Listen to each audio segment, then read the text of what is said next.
Tank. Oh, hey, right-hand drive. Cool. Right-hand drive, JDM. That's awesome.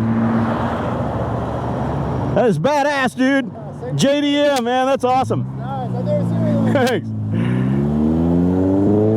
You need a push? Yeah, can you come? I can give you a push over there, sure.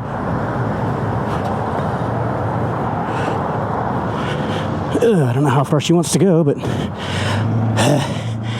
that's a long way to push. Whew, out of breath. All right, happy Friday morning to you all. I'm headed out for a work commute on the Cub, and I'm taking a risk, a chance here. It's very overcast. The storm is moving in. It's supposed to hit the metro area a little bit later this afternoon, or this evening actually, but rain chances are increasing throughout the day. We're looking at about I think a 30% chance by 4 or 3, something like that. I don't know. At 2 or 3 o'clock it starts increasing, and then we're going to be getting wet later in the day for sure. Let's go this way today and look at my torn up yard from yesterday. Man, they made a mess. Oh well, at least they put the dirt back and didn't leave a 6-foot hole. Yeah, so I've got my rain gear in the back. I might get soggy today. We'll find out.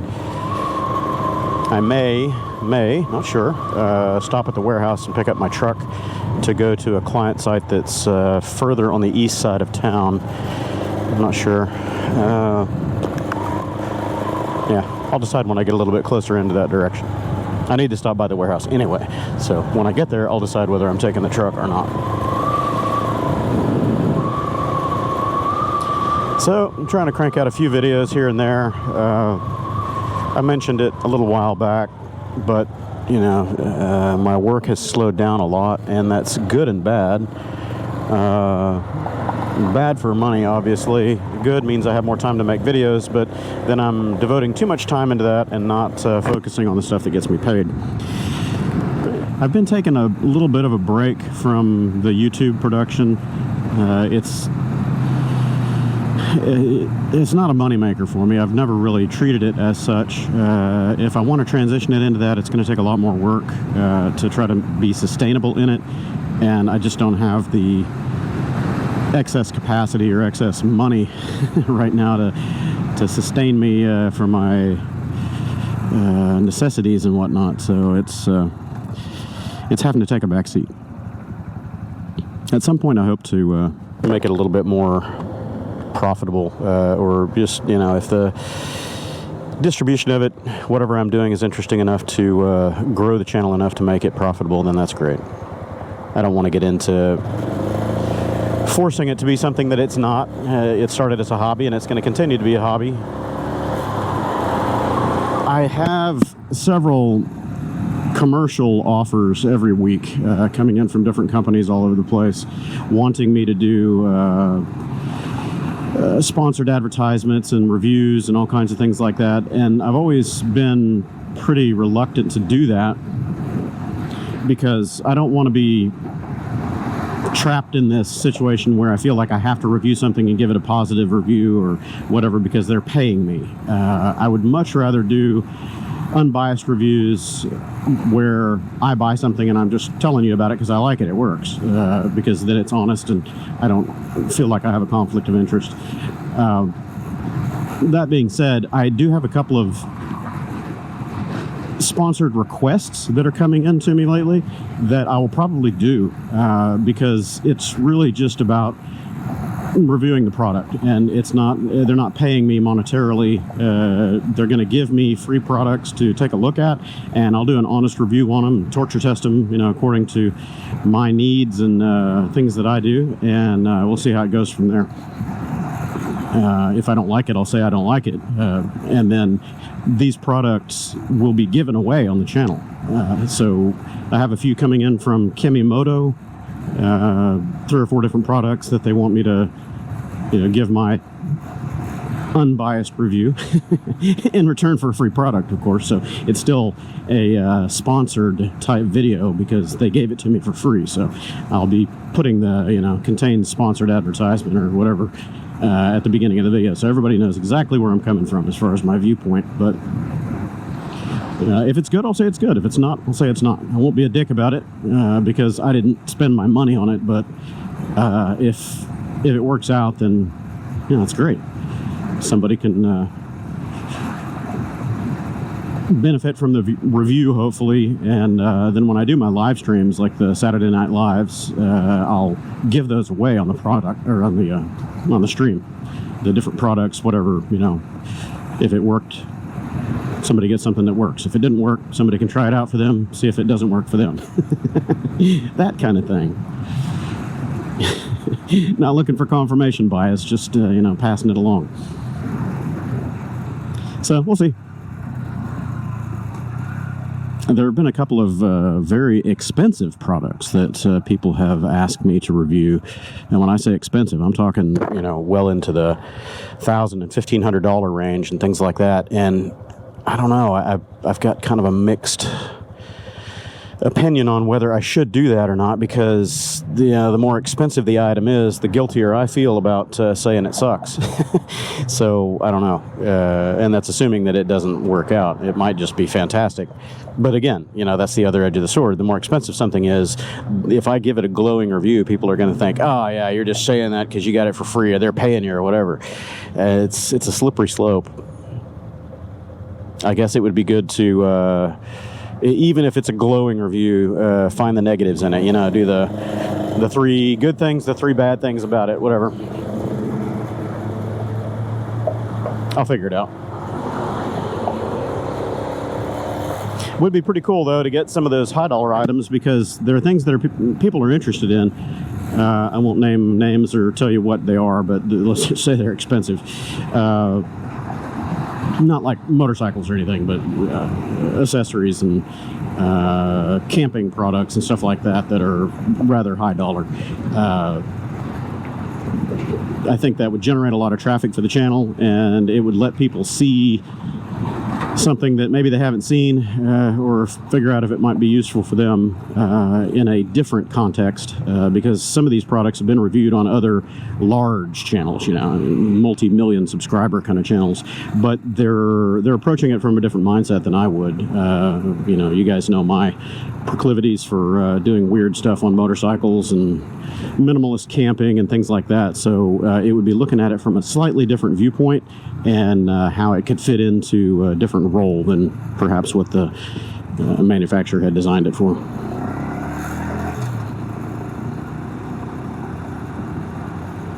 Somebody made a mistake. Crunch, crunch. I guess. Oh yeah. Oh, bent that bumper right up.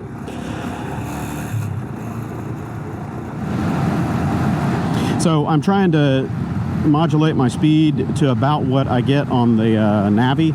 So right around 45 to 47. The speedometer on this reads low because of my oversized sprocket, but I'm doing probably 46, 47 right now. That's where the Navi settles in. So I'm just going to run kind of those same speeds today, going to and fro, and I'll average that out over this tank of fuel. This won't be a perfect test because this was almost full sitting at the warehouse for several months, so there's probably some evaporation and fuel loss that way, but I'll try to get the comparison as close as possible to the Navi. That way we can do some numbers. If I could find somebody to ride with me and just shadow me for a few tanks of fuel, these two bikes side by side doing the same speed, same road, same condition, I think that would be a pretty cool test. So for cruising along like this, between 45 and 50, the Cub, I'm not even using a third throttle. It's pretty effortless. And this is where the Cub's best efficiency is as well, I've noticed. If you keep the speed under 50, you get the best economy out of it. I don't think I've ever done extended runs at 40 or below, but somewhere between 45 and 50, I've done plenty of those, and I've seen 130 plus out of it. I'll have to go back on my notes. My highest fuel economy that I've ever seen out of it was like 154 or 156 miles per gallon, something like that. And I don't remember what my route was. I know that it was surface streets. I just don't remember how fast I was going. So I'll have to go back maybe on my video or my fuel up notes and see if I recorded those details to use that as a comparison for a high water mark. So I washed out my SHOEI Neotec liner yesterday because this helmet for some reason gets to stinking like a dirty shoe a lot faster than my shoe berth ever did. I don't know if it's just a difference in the materials or the conditions or what, but I only get, I don't know, 2 to 3 weeks out of it, if that, and it's stinking so bad that I don't want to put it on my head. And when I pull the headliner out of it, you know, the crown liner and the cheek pads and all that, I wash them the same that I always did my shoe berth, and that's with a mild soap, and rinse it out real good, and then I use baking soda water as a final rinse to help, you know, absorb any odors or whatever. Dry it out thoroughly, just let it air dry overnight and put it back in the helmet. That served me well for years and years with that shoe berth, but for some reason this Neotec is not doing quite the same performance or lasting as long. And I should mention, while I have them apart, I always clean the you know, the EPS liner inside, the styrofoam, whatever the actual shell material is inside, and you know, I wipe it down with soapy water or whatever, and then I spray it with Lysol and just let the Lysol soak, kill any residual bacteria, whatever. Man, those skies aren't looking friendly.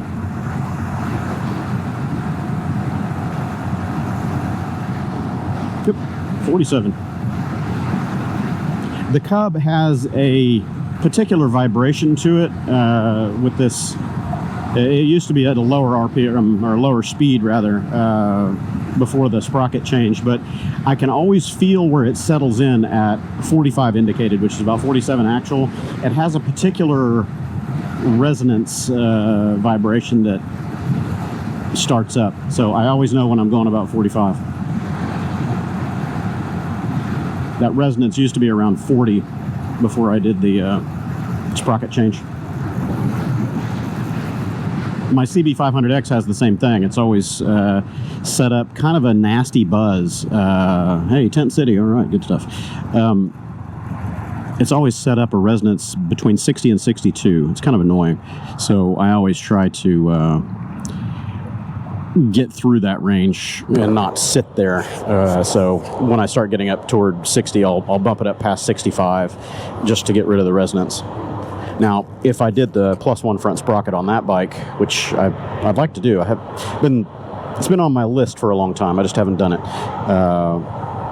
It'll do the same thing. It'll lower the RPM at that same speed and shift that out. Look at this.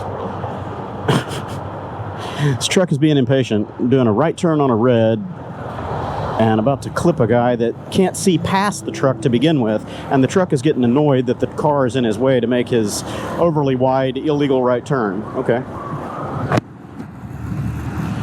Chicken, egg, figure it out, dude.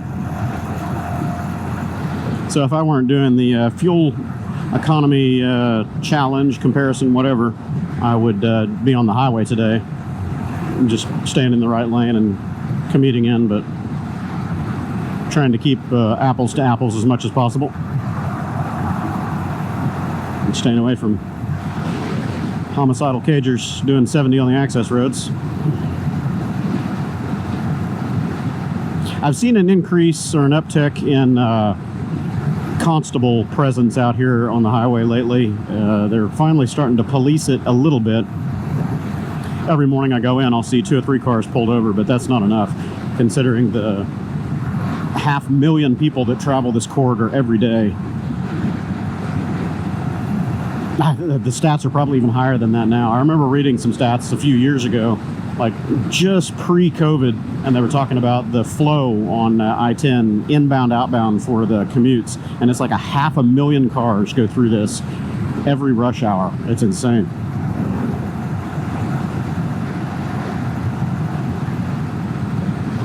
Speeding in Houston is just, it's a cultural thing here. Everybody speeds, even the people that aren't supposed to, you know, school buses and you know, fire and ambulance when they're not running code, and cops all day long, you know, who's going to give them the ticket, right? It's bad. I mean, it's real bad. 20 over the limit is kind of the norm here in Houston on the highway. Minimum of 20. That's just the average. And on surface streets, it's usually almost the same. It's 15 or 20 over whatever the posted limit is. It's pretty bad. So if you're on a slower vehicle, in a slower vehicle, on a slower machine, in the case of a motorcycle or scooter or whatever, man, it's challenging. Let alone bicyclists. God, anybody that rides a bike in this city is just suicidal. I mean, they have full right to do it. Believe me, I'm an advocate 100%, but all the rest of the homicidal idiots out there in 2-ton killing cages don't seem to share that same opinion. You're in their way, and they will bully you or try to actively run you off the road because you're impacting the flow of their day, legal or not. All big cities are like that, but Houston has a real culture of speeding here. It's just, and it all comes from very lax or no traffic enforcement as far as speeding and douchebaggery. It's been that way for as long as I can remember, 20 years plus. It kicked into a new level of douchebaggery around COVID and did not get better. There were fewer cars on the road, less traffic density, so all the speeders and violators out there decided, hey, it's a free-for-all. I can do whatever I want now. And the average speed out on the main lanes of I-10 in this 60-mile-per-hour zone is now 85 to 90. That's just normal. Everybody just does it. And it's routine to see cars, trucks, hauling ass going 100 plus, 110 to 120 is not uncommon. Yikes. And it's not just that they're in their own lane hauling ass and nothing is around them. No, they're doing that stuff, threading through traffic and cutting people off, and yikes.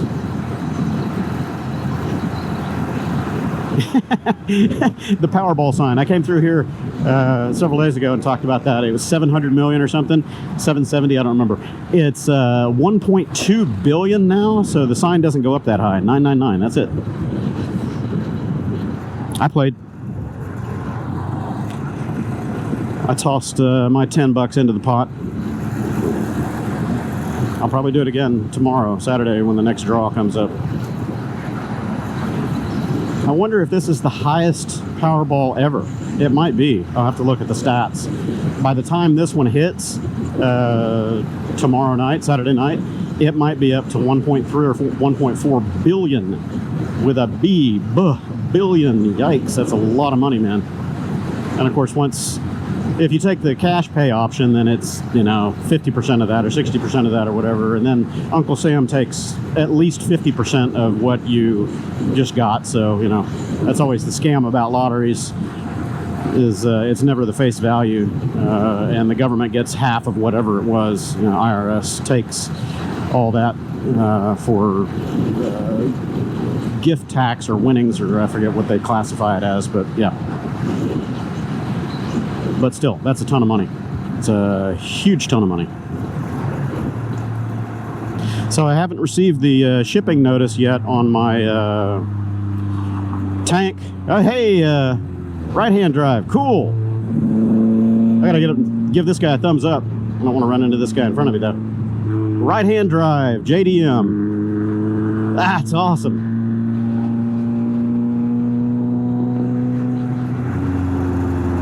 I gotta ask this guy what year this is and how he managed to source this. And it smells like he's running ethanol. I want to get up here and say howdy, but I don't want to get clipped by Mr. Rig here. That is badass, dude. JDM, man, that's awesome. Nice, I've never seen one. Thanks.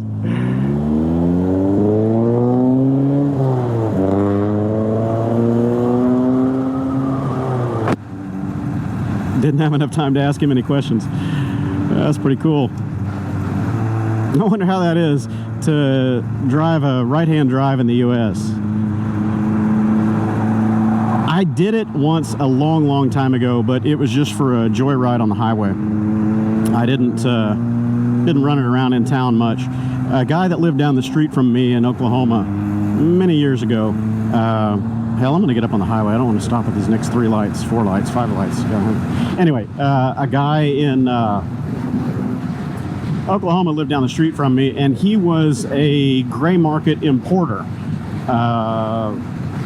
And he worked out all the, you know, the taxes and the logistics and the paperwork and all the nonsense for importing European vehicles into the States, and then doing the necessary DOT upgrades as far as lighting and safety and whatever they might be missing.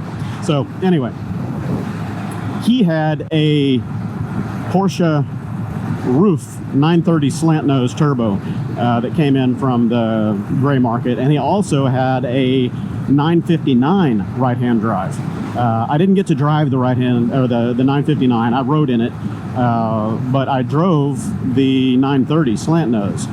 It was just trippy, man. It was out on I-35 in you know, north of Oklahoma City, so there wasn't much traffic to deal with other than just normal lane changing and all that. But being on the wrong side of the car, and I know it's the right side, but that's the wrong side, man. I don't get that. I cannot cope with it. My brain had real trouble with it. I can't imagine going to another country where everything is flipped, you know, go to the UK or whatever, and you know, turns are opposite, roundabouts are opposite, lane right of way as far as fast lane, slow lane, everything is 100% backwards than here. That would be really, really disturbing for my noodle. You're gonna go by me? All right. Thought that guy was gonna run me over. So anyway, yeah, I drove that 930 slant nose, cranked it up. Oh, the car was insane. It was full race. Nothing in it was stock. I mean, the only thing that was stock was the chassis of the car, and even that had been heavily modified. I don't remember the price tag on it, but let's just say that it was pushing 690 horsepower to the rear wheels, somewhere in that ballpark. It was just nuts. Had the weight of a beer can. I cranked it up to 185, and it was still pulling hard, and I'm like, okay, I'm done.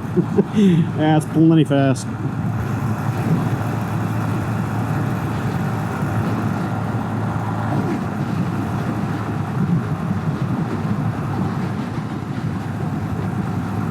Yeah, I think I'll chicken out. I'm going to pick up the truck because this is getting thicker and uglier, and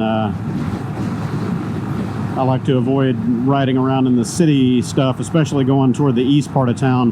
Don't want to do that in the rain on the Cub. Just increasing my likelihood of finding an oblivious cager. Yep, and I'm starting to get rained on right now. Yep, there we go. Confirming my suspicions. Time to grab the truck.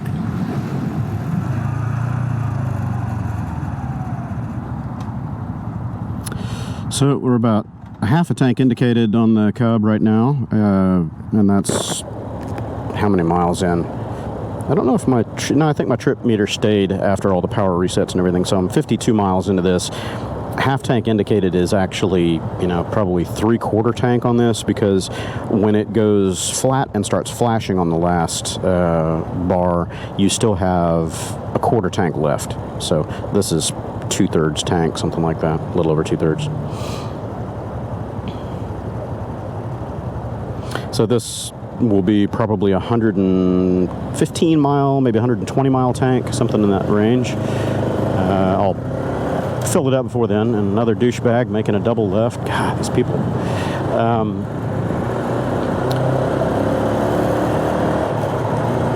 I'll probably fill it up before the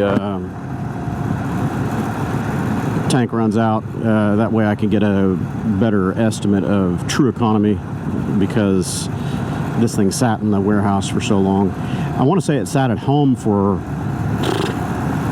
a month at least before I rode it over to the warehouse and parked it, and then it sat there for at least 2 months. I'll have to go back on my gas receipts and see when the last time I filled it up was, but it's a lot of time for evaporation or whatever. It skews your economy results.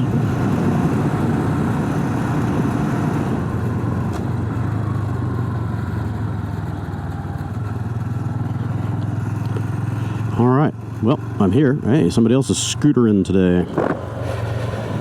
Gonna get wet. Gonna get wet. It's really, really dark. So I'll park the Cub here and grab my stuff out of the back of it and take it with me in the truck. hopefully I brought my keys for the office today. If I didn't, I'm going to be really pissed when I find out right about now. Lock her up just in case somebody tries to roll away with it. And let's see if I brought my office keys. Yes, I did. Okay, so I will catch up with you all later. Hopefully for the return home if it's not raining, but we shall find out. All right, everybody. Welcome back to my very long day in progress. It's, 7 o'clock about. Blah, blah, blah, blah, blah, blah, blah, blah, run. Yeah, it's been a long day. I'm going to head home just ahead of this nasty weather. I don't know how well that comes out on camera, but it ain't pretty. And I don't have a lot of battery. I had this thing plugged in to charge all day, but it says 22% on the battery gauge. So I'll make this short and sweet before the camera kills itself. Anyway, we got bad weather coming in, nasty weather. All kinds of storm warnings.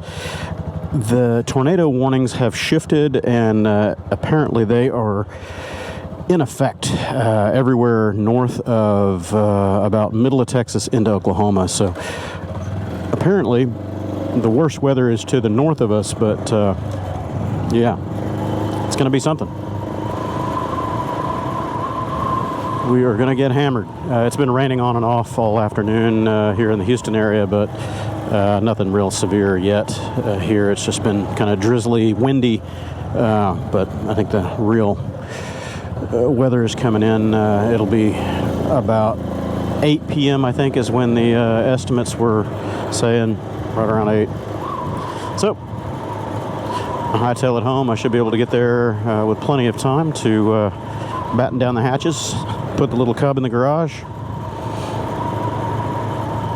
And if it all blows out tonight, I'll be out riding tomorrow because I've got another work commute that I need to do, and hopefully be able to get some more riding in, not have to use the car, waste gas. This thing is, still where it was this afternoon, right around 2/3 of a tank. So I should be able to get another 50 or 60 miles out of this one before I refill it. Well, that's a pretty ominous looking sky. I checked the weather radar before I left my warehouse, and there's banding that's coming across my path, so I'm probably going to get a little bit wet on the way, but it didn't look like anything just pouring buckets yet, so we'll hope for the best. I do have my lightweight rain suit with me, so if I should need it, I've got it. Just pull up behind this guy, lady, somebody, they're stuck. You need a push?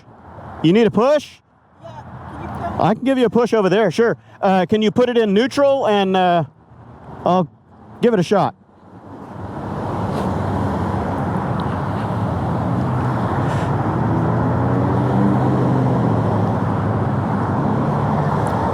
Do you have the parking brake off and in neutral? Okay, all right. Let off the brake and I'll give it a push.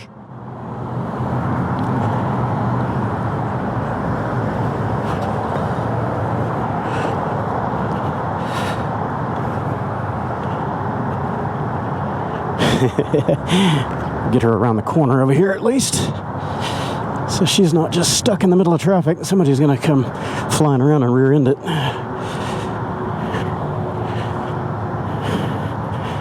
I heard her cranking and cranking and cranking the engine, so I don't know if it's some type of a fueling problem or what, but it's not starting.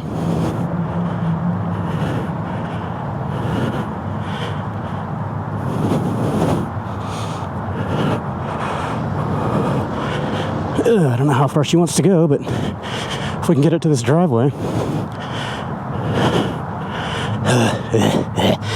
Luckily, this is not uphill, but it's flat ground. I think we got it. Thanks.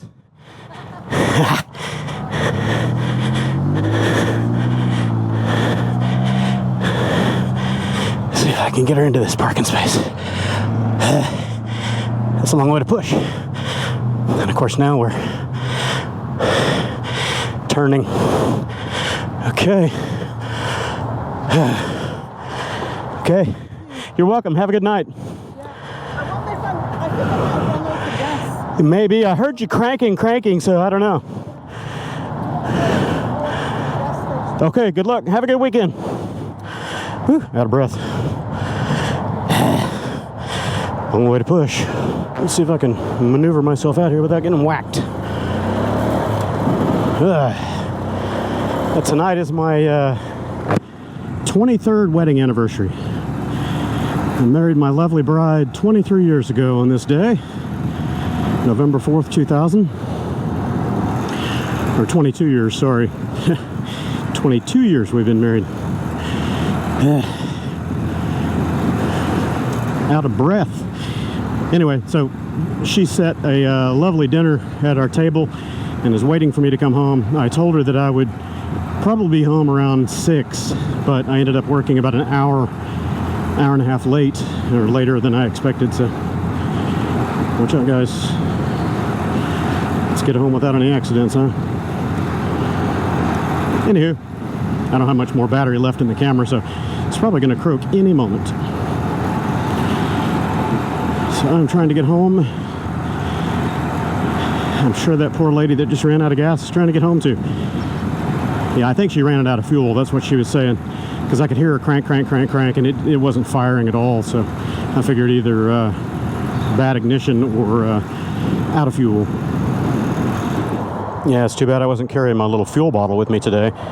Normally I'll carry that on several of my bikes, and when I'm touring this one I'll have it. And then of course I've got my fuel can here in the center, my Neil tank, but it's dry. I drained it out after the cannonball run and haven't put anything else back in it. So if I had had a little bit of fuel, I would have certainly offered it to her. I don't think that little MSR bottle would get her very far, but it might get her, you know, a couple miles down the road to get to a fuel station. This is 1.3, 1.4 gallons. That would certainly get her to a fuel spot, but oh well, at least I helped by pushing.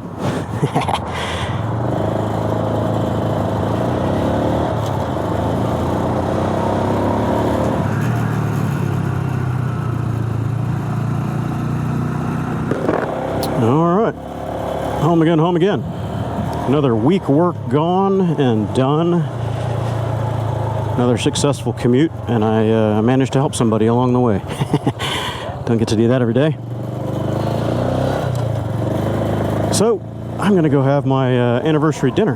My wife cooked Brazilian stroganoff and a bunch of other stuff, and we are going to sit and eat and probably watch a movie or do something simple tonight. Might celebrate over the weekend, do something a little more extravagant. We'll see how the tides turn. And as always, thanks for tagging along. Leave a like, a thumbs up if you found anything interesting or useful, and I will catch up with you on the next one.